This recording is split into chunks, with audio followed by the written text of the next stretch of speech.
안녕하세요. 오늘도 사연살롱을 찾아주셔서 감사합니다.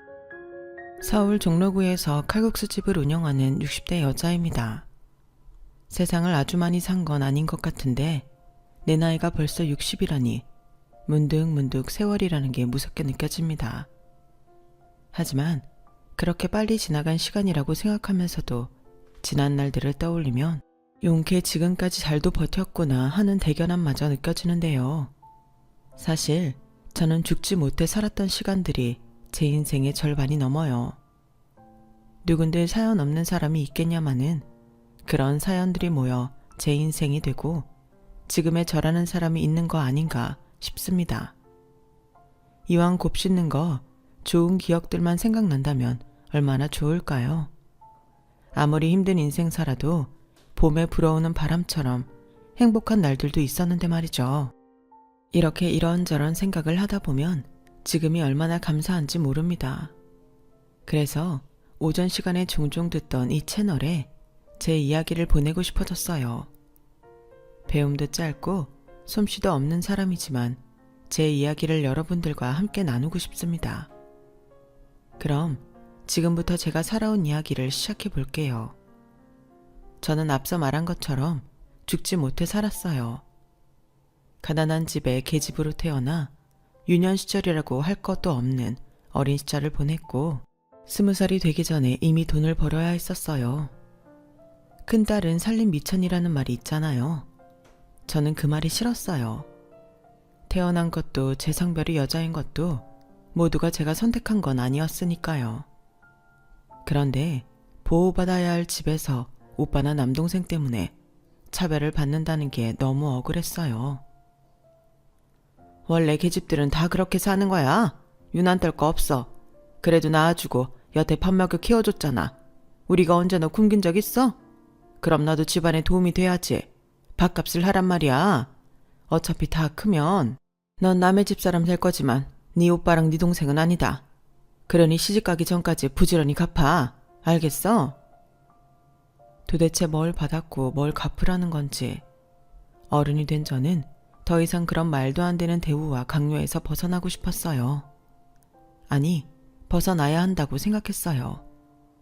그래서 제 스스로 가족과 연을 끊는 선택을 했고 그 뒤부터는 누가 부모님에 대해 물으면 그냥 고아라고 말했네요. 그러면 사람들은 저를 측은하게 보는 것 같았지만 저는 오히려 그게 더 낫다고 생각했어요. 그리고 악착같이 돈을 모았는데 그것도 결국 저에겐 도움이 되지 않았죠. 지긋지긋한 천륜을 끊고 만나게 된 남자가 제 인생을 송두리째 바꿔놓았거든요. 저는 그때 당시 한 방직 공장에 다녔어요. 그리고 거기서 천하의 죽일 놈을 만나 첫 정을 주었고 함께 살자는 그놈 말에 나도 이젠 사랑받으며 살겠구나 가슴이 설렜어요. 불량식품이 왜 없어지지 않는 줄 아세요? 그만한 가격에 그렇게 맛있는 게 없기 때문이죠.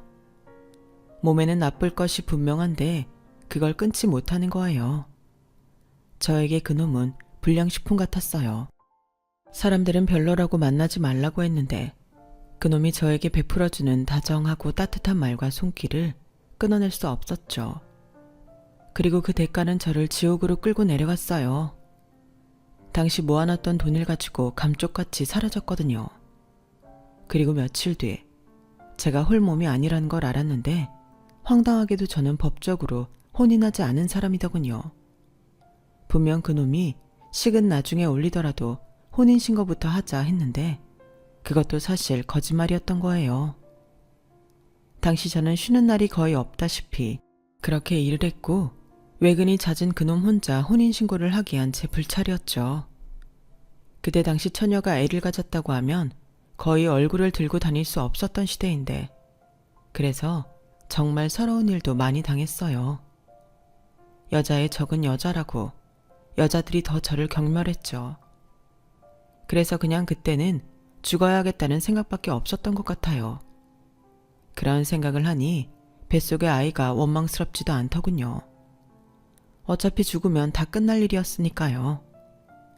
그때 제 나이가 고작 22살이었어요. 아직 제대로 피워보지도 못한 꽃다운 나이였죠. 하지만 제가 사는 세상은 꽃밭이 아니었어요.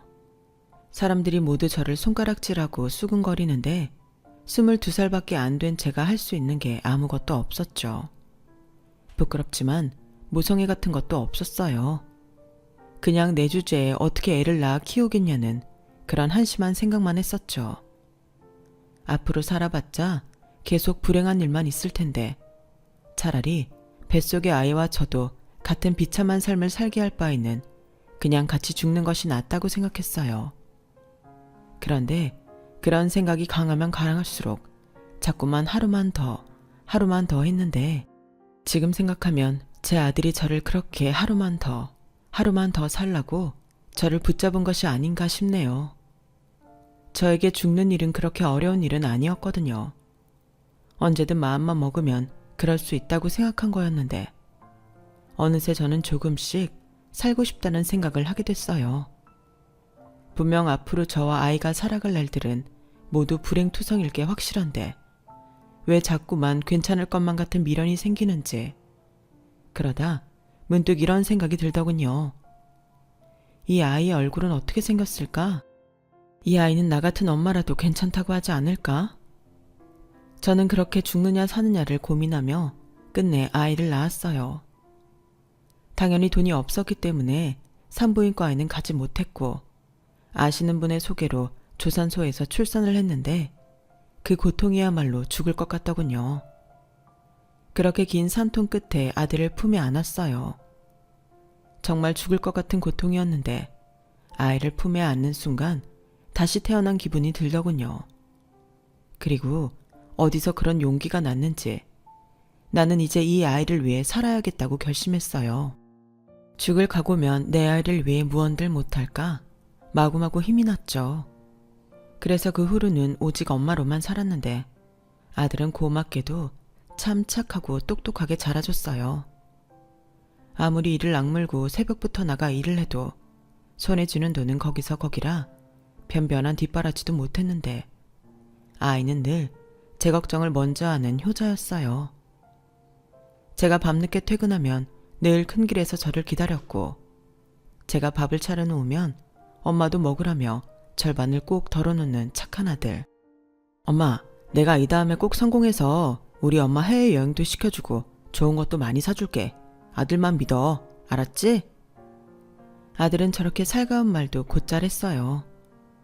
가끔 사탕 발린 말을 자주 하던 지 아빠가 생각나게 하는 게 흠이긴 했지만 저런 아들을 낳게 해줬다는 것에 저는 그놈을 더는 원망하지 않고 잊어버리기로 했죠. 대신 지 아빠처럼 되지 않도록 잔소리를 정말 많이 했어요. 없는 사람일수록 더 인성이 똑바로 박혀야 한다고 저도 아는 게 없어서 예절, 도덕, 윤리 뭐 그런 분야 책을 닥치는 대로 구해 읽어가며 아이를 키웠어요. 그래서일까요? 아이는 저보다 어려운 사람을 보면 도와주지 않고는 못 베기는 사람이 되었고 동네에서는 바른생활 사나이라는 소문이 날 정도로 유명해졌어요. 특히 동네 어르신들이 제 아들을 그렇게 예뻐할 수가 없었는데 그 덕에 참 귀하고 맛있는 것도 많이 얻어먹었네요. 수철이 엄마, 나와서 이것 좀 가져가. 할머님, 이 늦은 시간에 여기까지 어떤 일이세요? 우리 딸이 이번에 강화도에 다녀오면서 인삼을 사왔다네. 수철이 엄마 꼭두 새벽부터 일 가잖아. 그래서 내가 부랴부랴 우리 딸 가자마자 가져왔지. 아우, 따님 아시면 서운하겠다. 저희는 괜찮아요. 할머님 다 드세요. 아니지. 내가 앞으로 살아봤자 얼마나 더 산다고. 이거 수철이 엄마랑 수철이 먹어. 애 키우려면 엄마가 건강해야 해. 그리고 수철이도 이거 먹이고. 애가 요즘 너무 마르더라. 괜찮은데? 이렇게 매번 좋은 건 저희 모자가 다 먹어서 어떡해요? 무슨 소리야. 수철이가 우리 동네 보배인데. 얼른 받아. 나 이제 가서 자야 해. 아까부터 잠이 쏟아지는 게 혼나 주겠구만. 그럼 이번이 마지막이다 생각하고 감사히 잘 먹을게요. 수철이 어르신 덕에 몸보양 제대로 하겠네요. 이렇듯 저는 점점 아들 덕에 사람 사는 것처럼 살게 되었어요. 지난 날을 떠올리면 전혀 상상도 하지 못한 날들이었죠. 그래서 저는 늘 아들이 고맙고 아들 잘 낳았다고 칭찬해주는 사람들이 고마웠어요. 그래서 몸은 좀 힘들어도 하루하루 보람 있었는데 아들 하나 잘 키우겠다는 목표가 있다 보니 세상 무서울 게 없더군요. 워낙 어린 나이에 아이를 낳았기에 저에게 접근하는 남자들도 있었어요. 흔들리지 않았다고 하면 거짓말인데 워낙에 아빠한테 당한 일이 크다 보니 결국엔 남자를 끝까지 믿지 못하겠더군요. 그래서 그냥 제 인생에는 수철이 말고 남자는 없다고 생각하며 살았어요. 그리고 그 마음을 다 아는 것 같은 수철이는 변변한 학원도 보내주지 못하는데 그런 제가 미안해할까? 공부도 혼자 스스로 참 잘했는데 지금 생각하면 그 아이도 그 나름의 고충이 있었겠구나 싶은 생각이 드네요. 부족한 엄마 때문에 너무 빨리 철이 든 것 같아요. 그리고 무조건 돈 잘 벌고 엄마를 호강시켜 주겠다며 아이는 의대에 가려 했는데요. 수철아, 엄마는 물론 네가 의사 선생님이 된다면 너무 좋지. 그런데 엄만 네가 꼭 돈 때문에 의사가 되겠다고 하는 거면 그건 반대야. 의사라는 직업이 돈 때문에 선택하는 거면 안 되는 거잖아. 사람의 생명을 다루는 일인데. 엄마, 나도 그 정도는 알아. 내가 무조건 돈 때문에 그러겠어. 우리 동네에 아프셔서 병원 다니는 어른들 많잖아. 나는 그거 보면서 우리 엄마는 아파도 걱정 없게 해야겠다고 생각해서 의사가 되고 싶은 거야. 근데 학비가. 그건 걱정 마. 엄마가 언제 너한테 돈 걱정하래. 엄마는 단지 우리 아들이 원하는 일을 했으면 그래서 말한 것뿐이야. 너 엄마 몰라? 엄마는 항상 네가 1등이고 네가 무슨 선택을 해도 응원해. 알지. 우리 엄마는 나 없으면 안 되잖아. 그래서 난 장가 안 가고 평생 엄마랑 살려고. 뭐? 그건 아니지. 왜 장가를 안 가? 네가 좋아하는 여자 만나서 예쁜 애기 낳아야지. 넌 낳기만 해. 엄마가 다 키워줄게. 오, 엄마. 그 마음 변하면 안 된다. 약속. 뭐야. 장가 안 간다는 말은 순뻥이구만. 내가 완전히 말렸네. 그래도 좋다. 우리 아들 닮은 손자 손녀면 엄마가 10명이라도 봐주지. 그때는 그런 농담을 하면서도 막연하게 그런 날이 정말로 올까 했어요. 너무 먼 얘기라 현실감이 없었거든요. 그래도 그렇게 아들과 시덥지 않게 떠드는 날이 좋았는데 그런 시간이 제게 얼마 남지 않았다는 건 꿈에도 몰랐죠. 의대에 합격한 아들은 정신없이 바빴고 전문의를 따고 몇 년 뒤 저에게는 자신의 스승이었던 교수님을 따라 해외에 있는 병원을 가겠다고 하더군요. 너무나도 갑작스럽고 한 번도 생각하지 못한 일이라 저는 너무 당황했어요. 말로는 네가 하는 모든 일을 응원한다고 했지만 타국으로 아들을 보낼 생각을 하니 솔직히 마음이 좋지 않더라고요. 하지만 이내 아들은 해외 병원에서 우리나라보다 더 나은 의료기술을 배우고 싶다며 저를 설득했고 아들 바보인 전 아들의 말을 들어줄 수밖에 없었어요. 저는 당시 의대 뒷바라지를 하기 위해 아는 언니와 식당을 하고 있었는데 아들이 떠난다고 하니 일이 손에 잡히지 않더군요. 어차피 바빠서 자주 못 보는 아들이었는데 막상 아들이 타국으로 간다고 생각하니 그건 또 기분이 달랐죠. 하지만 아들이 원하니 저는 받아들일 수밖에 없었어요. 그래서 최대한 씩씩하게 아들을 보내주려고 했고 가기 전까진 엄마 밥이라도 실컷 먹게 해주려고 했는데 그것도 제 생각이었지 아들은 출국 전까지 바쁘기만 하더군요. 그래서 그러면 안 되는데 너무 서운한 마음에 아들에게 한 소리 했어요. 너는 해외 나가는 것도 일방적으로 정하더니 여기 남을 엄마 생각은 전혀 안 하는 거야? 어떻게 하루도 집에 와서 같이 밥 먹을 시간도 없어?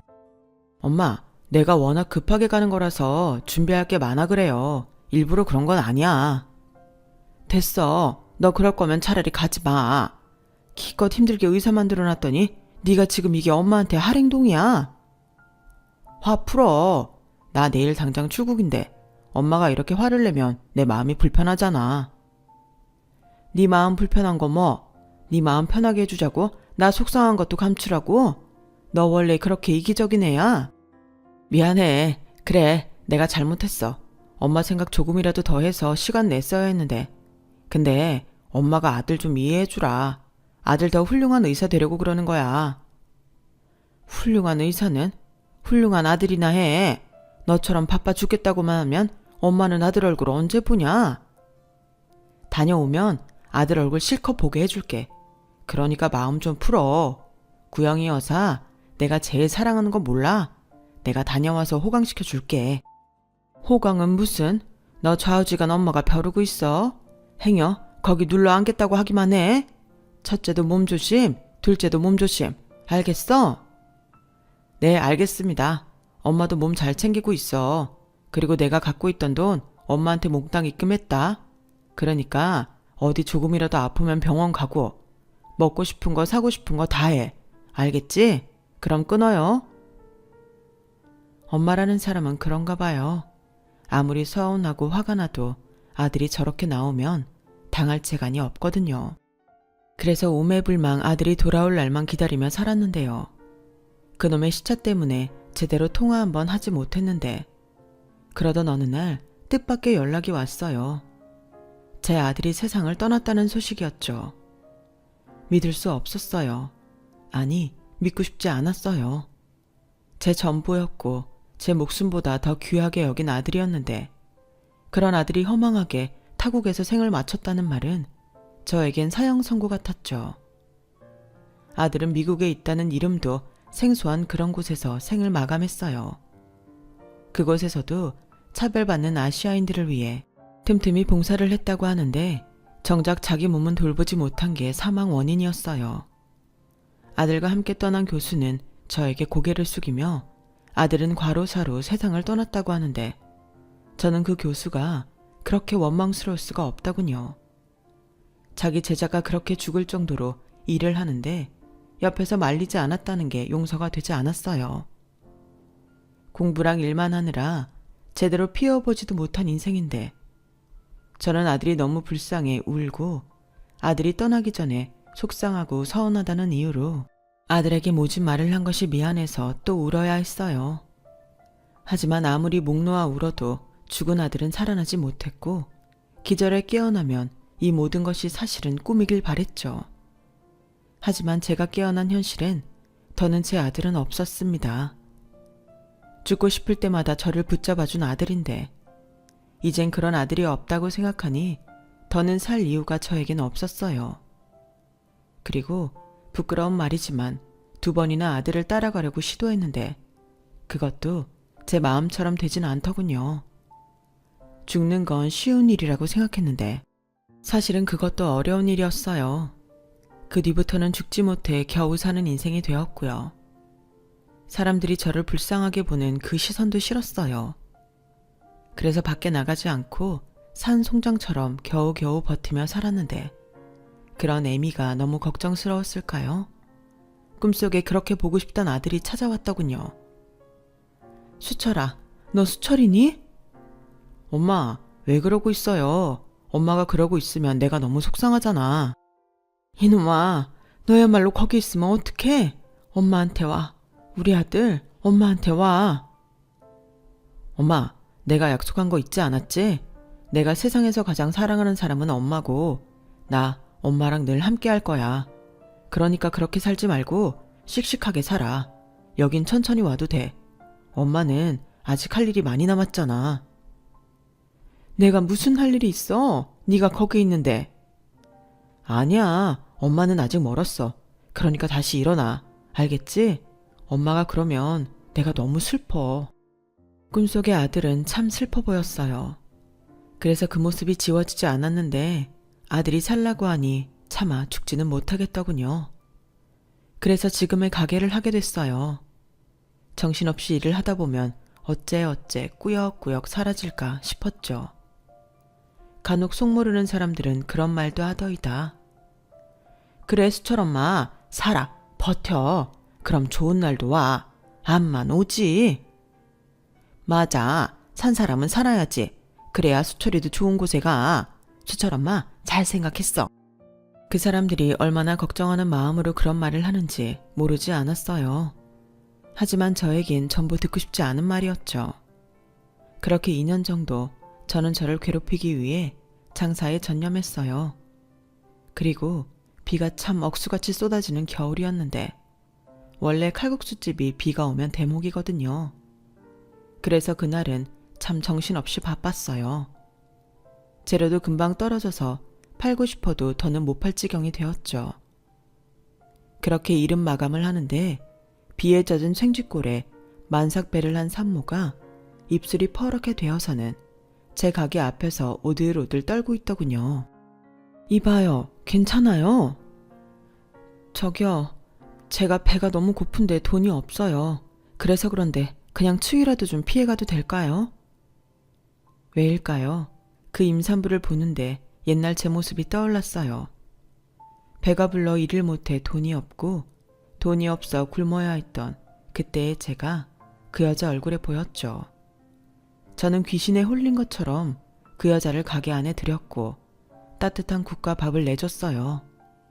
비록 반찬은 김치와 계란말이가 전부였지만 얼마나 굶었는지 허겁지겁 밥을 먹는 그 여자의 모습이 너무 안 돼 보이더군요. 그리고 갈 곳이나 있을까? 그런 생각이 들었어요. 그래서 실례가 될 줄 알면서도 물었어요. 저기요, 이건 그냥 내가 걱정돼서 물어보는 건데 애기 엄마 갈 곳은 있어요? 대답하기 싫으면 안 해도 되고요. 가족한테 연락하길 바라면 내가 대신 연락해 줄 수도 있어요. 그게 사실은 갈 곳이 없어요. 친정도 없고요. 어떻게 드릴지 모르겠는데 제가 시댁 사람들한테 쫓기는 몸이거든요. 쫓긴다고요? 그것도 시댁 사람들한테요? 아니, 무슨 그런 일이 다 있어요. 홀몸도 아닌 만삭인데. 그래서 더 그러는 거예요. 제 애를 해치려고요. 저는 여자의 말에 쉽사리 이해가 가지 않았어요. 그래서 더 묻고 싶어도 조심스러워서 묻지 못하고 있는데 그 여자가 제 눈치를 살살 보며 이내 입을 열었죠. 사장님, 제가 신뢰가 되지 않는다면 지금 먹은 밥값도 그렇고 여기서 일을 좀 시켜주시면 안 될까요? 저 안 해본 일이 없어서 다 할 수 있어요. 아니, 보다시피 그렇게 일손이 필요할 만큼 그런 가게가 아니라서요. 게다가 언제 애기가 나올지도 모를 만삭인데 내가 어떻게 애 엄마한테 일을 시켜요? 그러지 말고 나는 괜찮으니까 내 집에 가 있을래요? 어떤 사연인지는 모르지만 내가 도와줄게요. 정말요? 정말 저를 도와주실 거예요? 그래요. 사실 나도 혼자 애 낳고 키워본 사람이거든요. 얼마나 막막할지 알아요. 그러니 일단은 몸부터 챙겨요. 근데 요즘은 아들인지 딸인지 미리 알려준다고 하던데. 아들이요. 아들이라고 했어요. 그렇구나. 아들이구나. 사장님은요? 나요. 아까 혼자 애 낳고 키우셨다고 했잖아요. 그때 낳은 아이는 아들이에요, 딸이에요? 아들이요. 아주 잘생기고 착하고 똑똑했죠. 지금은 없지만. 죄송해요. 제가 괜한 걸 물었어요. 아니에요. 이젠 그런 것도 아무렇지 않게 넘겨야죠. 조금만 기다려요. 여기 정리하고 내 집으로 갑시다. 우리 아들이 쓰던 방 괜찮아요? 혹시 별로면 편하게 말해요. 아니요. 저는 너무 감사하죠. 그런데 소중한 공간 저한테 내어주셔도 괜찮으세요? 아니면 저는 아무 곳이나 괜찮은데. 그럼 안방 쓸래요? 네? 제가 어떻게? 모처럼 아들 방에 불이 켜지면 기분이 좀 이상하긴 하겠네요. 그래도 좋을 것 같아요. 조금만 기다려요. 내 금방 할 테니. 참 이상하지만 전 그 애기 엄마가 싫지 않았어요. 사실 아들 생각에 유품도 제대로 정리하지 못한 방이었는데 선뜻 그 방을 내어주고 싶더라고요. 그래서 부랴부랴 가게를 정리하고 오랜만에 아들 방을 치웠는데 기분이 이상했죠. 저 혼자 사는 집에 저 말고 다른 사람이 있다는 것도 신기하고 무엇보다 밤에 아들 방 불이 켜져 있는데 꼭 아들이 살아 돌아온 기분이 들었어요. 그래서 한동안 아들 방 앞에 멍하니 서 있는데 문득 저 애기 엄마는 무슨 사정 때문에 쫓기는 신세가 되었을까? 궁금해지더군요. 하지만 묻지 않았어요. 사람에겐 때론 알려주고 싶지 않은 사연도 있는 법이니까요. 그런데 애기 엄마가 먼저 저에게 미안했는지 방에서 나와서는 이야기를 어렵사리 꺼내놓더군요. 저는 우선 따뜻한 차라도 한 잔 마시자고 아들이 생전 좋아하던 유자차를 내어줬어요. 오랜만이네요, 유자차. 정말 맛있어요. 입에 맞아서 다행이네. 이거 은근히 달다고 싫어하는 사람이 있거든요. 그나저나 방이 불편하진 않나 모르겠어요. 남자가 쓰던 방이라. 전혀요. 너무 편하고 감사하죠. 아드님이 굉장히 깔끔한 성격이었나 봐요.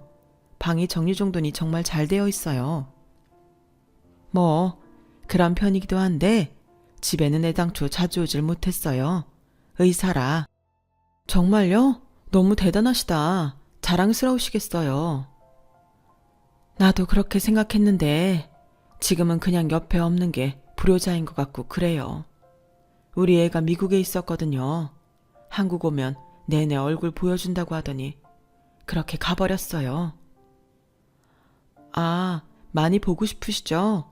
저는 이 아이 혼자나 길을 생각하면 참 막막한데 정말 대단하세요. 아까 들었을 땐 결혼을 한 것 같은데 애는 혼자 낳으려고요? 내가 해봤는데 그거 쉽지 않아요. 아이 아빠랑은 안 살려고요? 제가 그런 게 아니라 그 사람이 저랑 살고 싶어 하지 않아요. 그래서 이 아이도 없애려고 그러는 거고요. 없앤다고요? 뺏는 게 아니라? 그 사람도 의사예요. 아마 저를 막무가내로 수술시키려 하는 것 같아요. 자기 애 아니라고. 저는 애기 엄마의 말에 혼동이 왔어요. 자기 애가 아니라는 말이 앞뒤가 맞지 않아서요. 그런데 곧 그 이유를 알게 되었죠. 저 사실 임신이 안 돼서 정자를 기증받았어요. 사실 그때도 내키진 않았는데 남편이 원했고 시어머니도 원하셔서 정자 기증받아 시험관 시술을 받았거든요. 그때 사실 남편이랑 사이도 별로 좋지 않아서 그렇게라도 남편과 가까워지고 싶었어요. 그런데 저 말고 사랑하는 여자가 생겼다고 하네요. 그 여자가 남편 애를 가졌대요. 남편은 사실 자기가 문제 있는 것 같다고 생각했는데 막상 진짜 자기 애가 생겼다니까 저도 아이도 걸림돌이라는 거죠. 어머나 세상에나, 어쩜 그런 천벌받을 것들이 다 있어요? 애가 무슨 물건이야? 그러니까요. 그런데요, 사실 저도 이혼당하는 마당에 이 애를 낳아야 하나 싶긴 했어요. 저도 제 인생이 먼저라서요. 그런데 차마 못 지우겠더라고요. 이 아이는 선택권이 없잖아요. 그래서 지우지 않기로 했는데 남편이랑 시댁 식구들이 제가 일부러 그런다고 아주 난리도 아니에요. 저런 마음고생이 많았겠어요. 그래도 난 애기 엄마가 진짜 훌륭하다고 생각해요. 나도 무서웠거든. 근데 그 아들이 내 전부가 되더이다. 나중엔 이거 안 낳았으면 어땠을까 싶더라니까. 혼자보다는 둘이 나아요. 물론 처음엔 혼자 다 짊어져야 하니까 힘들지만 그 애가 나중엔 그 이상으로 애미를 행복하게 해준다오. 그렇지 아가? 너 잘 커서 니네 엄마 호강시켜줘. 그래야 한다. 솔직히 아직은 잘 모르겠어요. 제가 잘하는 건지. 그래도 참 감사해요. 아까 너무 맛있는 냄새가 나서 가게 앞에서 한참 울었거든요. 뭘 울기까지. 그러지 말고 우리 이렇게 합시다. 내가 차마 임산부한테 일을 시킬 수는 없고 그냥 갈 곳 생길 때까지만 나랑 같이 있어요. 그렇게 바깥 생활하다 진통이라도 오면 어떡해? 어차피 나도 혼자라 괜찮으니까 부담 갖지 말고 일단 순산할 생각만 합시다. 아니요. 지금도 너무 큰 신세를 졌는걸요. 시설을 들어가든 해야죠. 남편이랑 시부모님들이 저를 찾을 거예요. 그러면 사장님도 피해보실 수 있어요. 나는 괜찮아요. 뭐 내가 피해볼 게 있나? 방 하나 내준 것 뿐인데. 그냥 그렇게 하자고. 뭐 이모 집에 와 있다고 생각해요. 그래도 여기가 시설보다는 낫지 않을까? 그래도 거참 은근히 고집있네. 내가 그래줬으면 좋겠다고요. 그냥 나이 든 여자의 오지랖이었는데 저는 끝내 그 애기 엄마를 다시 밖으로 내보내고 싶지 않아졌어요. 우리 아들도 기꺼이 그러라고 했을 것 같았고 그렇게 생판 모르는 남이지만 둘이 되어 함께 지내게 되었는데요. 역시 집에 나 말고 다른 사람이 있다고 생각하니 온기라고는 하나도 없던 집이 새삼 집처럼 느껴지더군요. 일이 끝나고 집에 갈 때면 그렇게 마음이 좋을 수가 없었어요. 사실 괜찮다고 했지만 애기 엄마는 보답이라도 하고 싶다며 제가 갈 즈음엔 저녁상을 차려놓곤 했거든요. 그렇다 보니 딸이 있으면 이런 기분일까 싶은 게 점점 정이 들더군요. 그래서 그냥 내가 데리고 살면 어떨까 하는 생각까지 하게 되었는데 주변에선 말렸어요. 머리 검은 짐승은 거두는 거 아니라고 하면서요. 하지만 저는 저와 비슷한 처지인 것도 그렇고 인성이 바른 게 꼭 제 아들을 보는 것 같아 부모가 없다면 내가 그 비슷한 거라도 되어주고 싶은 마음이었어요. 게다가 아이를 낳으면 몸조리도 해야 할 테니 더더욱 마음이 쓰였죠. 그런데 애기 엄마가 우려하던 일이 실제로 벌어지고 말았어요. 그건 바로 애기 엄마의 남편과 시댁 가족들이 제 가게에 쳐들어와 애기 엄마를 당장 내놓으라며 소란을 피우는 일이었죠. 누구세요? 보아하니 손님은 아니신 것 같은데. 다 알고 왔으니까 발뺌할 생각 말고 희선이 그거 당장 내놔요. 걔가 내 며느리니까 좋게 말할 때 당장 여기로 오라고 불러요. 그 사람이 누군지 모르겠는데 왜 저한테 그러시죠? 어디 한번 찾아보세요. 여기에 그런 사람 있는지. 그리고 이거 영업방해인 건 아시죠? 당장 경찰 부를 거니까 거기 그대로 있어요. 아니 사장님 죄송합니다. 저희가 급해서 그래요. 그런데 여기 CCTV 저희가 다 확인했거든요. 제 아내가 여기 있다가 가게 안으로 들어갔고 그 길로 사장님이랑 같이 나갔는데 그러지 마시고 좀 도와주세요. 그 사람이 친정 식구가 없어요. 저희가 유일한 가족입니다. 그래요. 그런데 난 모른다고요. CCTV를 봤다면 알겠지만 같이 나간 뒤로 헤어졌어요. 그냥 하도 딱해 보여서 밥 한 끼 내준 게 전부예요. 이 여자가 보자보자니까 말귀를 못 알아듣네. 우리가 다 확인하고 왔다니까. 희선이게 지금 당신 집에 있잖아. 내가 집으로 쳐들어갈까 하다가 여기로 왔어. 이거 왜 이래? 엄마 진정해. 그렇게 화를 낸다고 문제가 해결되는 건 아니잖아. 그럼 어떡해. 벌써 희선이 그게 산딸인데 그러다 애라도 낳으면 그럼 닥터 이미 가만히 있겠냐? 집 뱃속에 있는 애 지우고 파혼한다고 하지? 그러게 엄마는 왜 나한테 정자기증 같은 걸 받으라고 해서? 그야 네가 고자라는 소문이 도니까 그랬지. 이렇게 네 애가 생길지 내가 알았어. 모자의 대화를 듣고 있는데 저는 마치 제가 친정 엄마라도 된 듯 화가 치밀었어요. 그래서 한시라도 빨리 그것들을 제 가게에서 내쫓으려고 했는데요. 그런데 어지간해서는 가게에 나오는 일이 없던 애기 엄마가 그새 긴장이 풀어졌는지 가게 안으로 들어왔어요. 그러자 애기 엄마를 찾던 그 사람들은 일제히 그 애기 엄마를 잡겠다며 달려들었고 저는 머리보다 몸이 더 빨리 움직여 그 애기 엄마 앞에서 그 사람들과 몸싸움을 벌이게 되었죠. 그러자 근처 다른 가게에서도 제 가게에서 싸움이 났다는 말을 들었는지 이웃 가게 사장님들이 이 가게로 몰려왔고 쪽수에서 밀린 그 사람들은 씩씩거리면서 도대체 왜 그러냐며 저에게 악다구니를 쳤어요.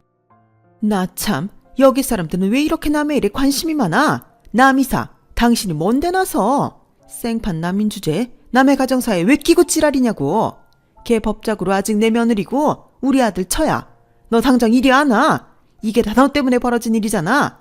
그냥 순수하게 수술받고 위자료나 챙겨서 나가면 될걸. 싫어요. 저 위자료 안 받아도 되고요. 순순하게 이혼할 테니까 이 아이는 그냥 낳게 해주세요. 막말로 저 사람하고는 상관없잖아요.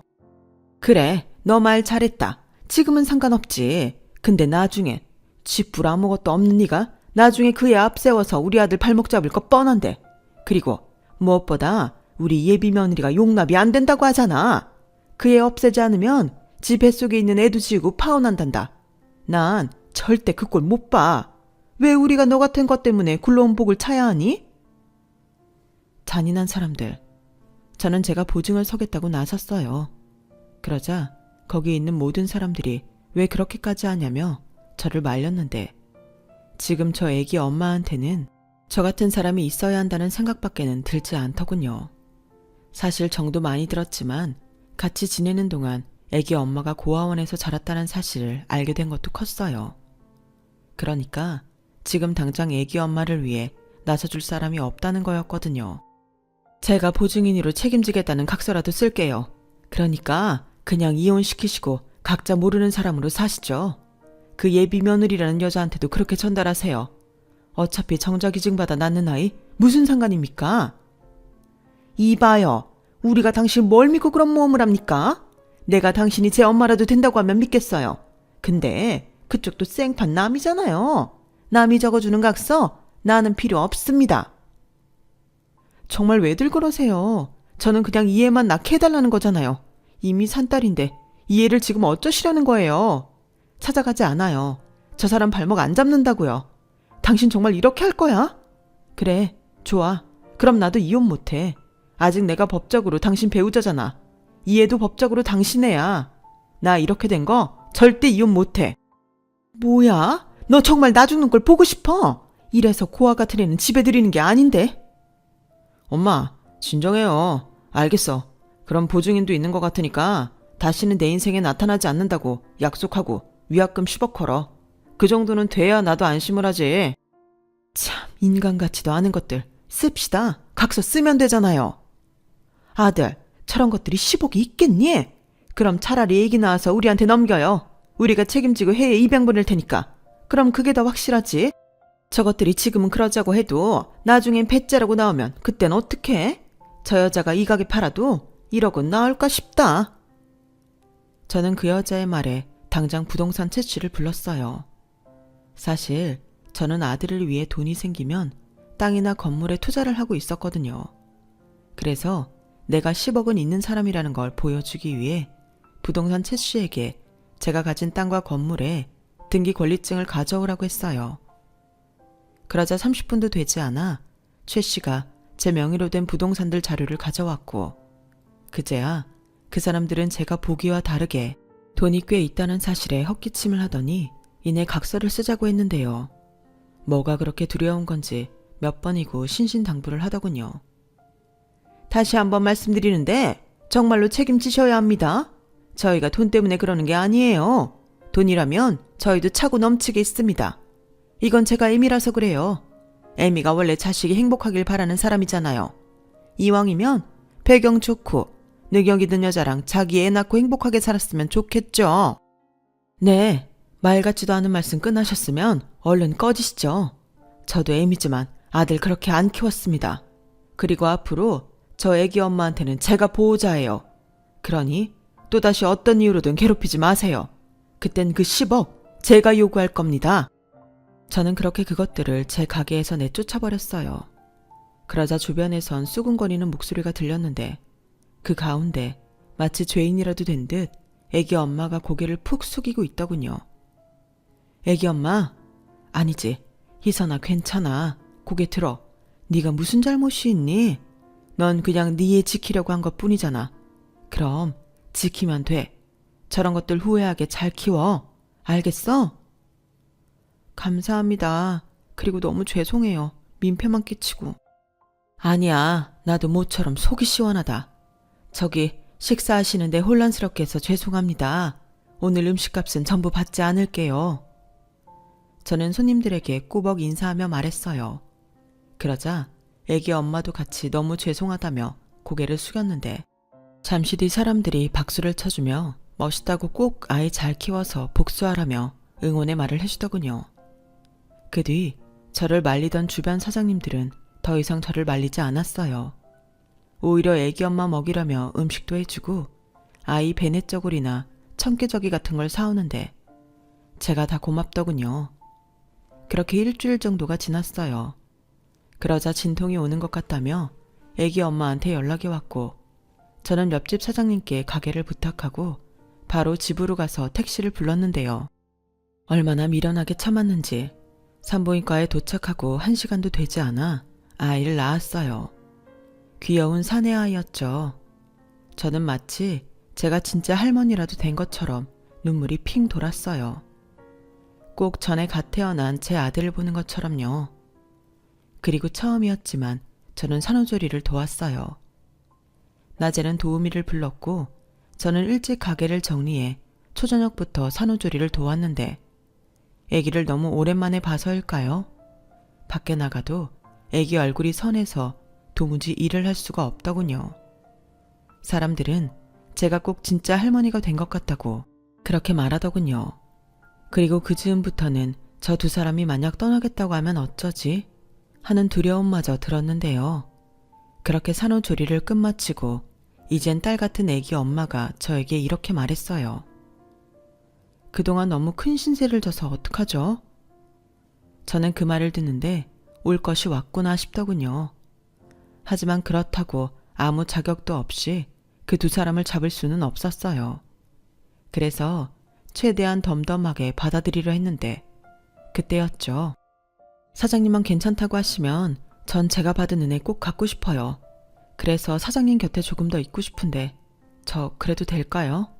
아시다시피 제가 갈 곳이 없어서요. 집안일도 제가 다 하고 가게 일도 제가 할게요.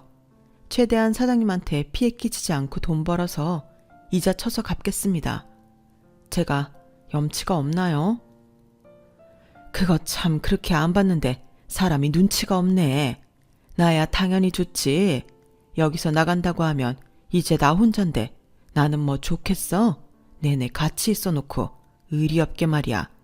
애기 엄마 나가면 나 이 귀여운 건 못 보잖아. 사장님, 이제 사장님 말고 이모라고 불러. 그리고 신세진 거 다 갚으려면 내가 월급을 좀 두둑하게 줘야겠네. 일단 방부터 치워야 하나? 애랑 둘이 있기는 싱글 침대라 좀 그렇잖아. 아니요, 저는 괜찮습니다. 아드님 물건 하나도 버리지 마세요. 한동안은 애기 때문에 바닥에서 지내려고요. 저는 이미 세상을 떠난 제 아들 물건까지 신경 써주는 애기 엄마가 참 기특하고 고마웠어요. 그래서 싫다는 걸 억지로 우겨서 안방을 내어줬죠. 저는 아들 방에서 지내겠다고 했고요. 그런데 아들 침대에서 잠을 자는데 기분이 이상하더라고요. 아들 방을 치워만 봤지 이렇게 누워본 적이 없었으니까요. 그리고 하늘에서 우리 애가 다 봤다면 이런 엄마를 얼마나 칭찬해 줄까 뭐 그런 생각이 들었는데 그렇게 그 아이가 태어나 돌을 맞이했어요. 사실 아이가 돌이 되기까지 참 여러 일이 있었죠. 아이를 출산하고 이혼하는 과정에서 글쎄 임신했다는 그 아이가 사실은 자기네 애가 아니라고 하는 거 있죠. 그러니까 당당하게 이혼을 요구했던 그 남자는 사실은 정말 고자였던 거예요. 그런데 그 여자가 애를 임신했다고 하니 얼씨구나 믿었다는 건데 그 여자도 정말 대단하더라고요. 의사는 무슨 전문 사기꾼이었는데 그래도 그 남자네가 운이 좋았던 건지 그 사실을 용케 빨리 알아차려 큰 피해를 막을 수 있었다는데요. 하지만 그런 이유로 이혼을 하지 않겠다고 태도를 바꾸는 바람에 제가 돈으로 변호사를 사서 이혼 소송을 진행해줬어요. 물론 승소해서 위자료와 양육비를 지급받게 되었지만 제가 그랬네요. 그딴 거 안 받을 테니 다시 나타나지 말라고요. 그랬더니 피 한 방울 섞이지 않았는데 왜 그렇게 하냐며 목에 핏대를 세우며 덤비는데 솔직히 저도 그때는 제가 왜 그렇게까지 하는지 알 수 없었어요. 다만 아들을 보내고 혼자가 된 저에게 찾아온 새로운 가족이라는 생각밖에는 없었죠. 그런 우여곡절 끝에 맞이한 아이의 돌잔치였어요. 잔치까지는 하지 않아도 된다는 걸 제가 우겨서 했죠. 그렇다 보니 제 주변 상가 사람들이 제일 많이 왔는데 오랜만에 떠들썩하니 기분이 좋았어요.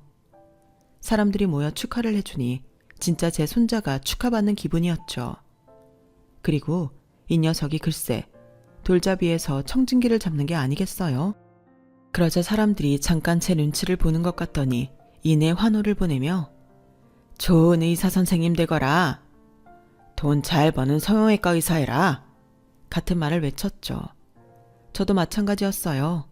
제 아들처럼 미련하게만 굴지 말고 훌륭한 의사가 되어 자기 엄마를 지킬 수 있는 그런 아들이 되었으면 했네요.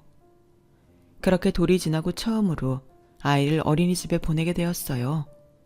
그런데 모르는 번호로 연락이 왔고 받아보니 전에 미국에 함께 간 아들의 교수라는 사람이더군요.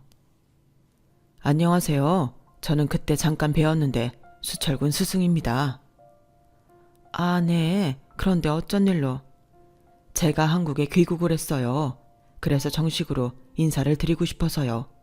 사실 그때 그렇게 보내드린 걸 늘 죄송하게 생각하고 있었습니다.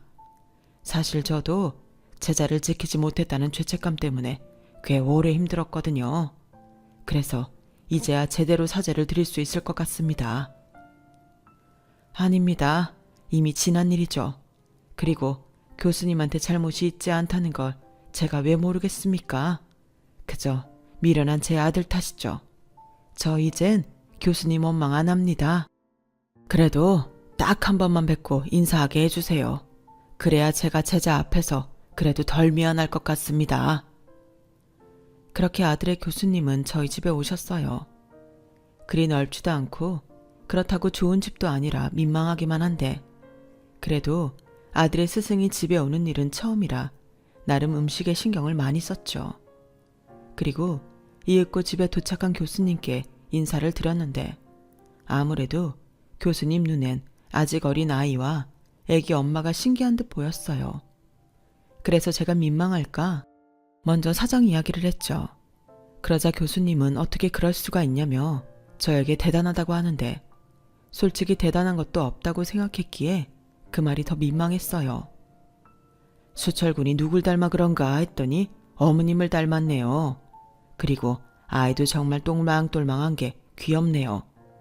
그런데요, 같이 지내면 닮는 건지 어머님 얼굴도 있는 것 같네요. 수철군 얼굴도 좀 보이고요. 무슨 그런 말씀을 그럴 리가 있나요? 근데 그냥 하는 소리가 아니고 정말 닮았습니다. 아, 아까 정자기증 받았다고 국내에서 받으신 거예요? 쉽지 않은 일이라서. 네, 전 남편은 의사였어요. 최대한 닮아야 한다고 신경을 많이 쓴 걸로 알아요. 비슷한 유전자가 좋다고 젊은 의사분 정자를 받았다고 했거든요. 그래요? 아, 그렇군요. 아들의 교수님은 살짝 이상한 표정을 지었어요. 그리고 이내 자리에서 일어나 돌아가는데 교수님이 저에게 살짝 이런 말씀을 하시더군요. 사실 저희 아들이 정자를 기증한 적이 있다면서요. 물론 확률적으로는 거의 불가능할 겁니다. 그때 난임 부부들을 위해 의대생들이 정자를 기증했어요. 그때 수철군도 정자를 기증했을 거라.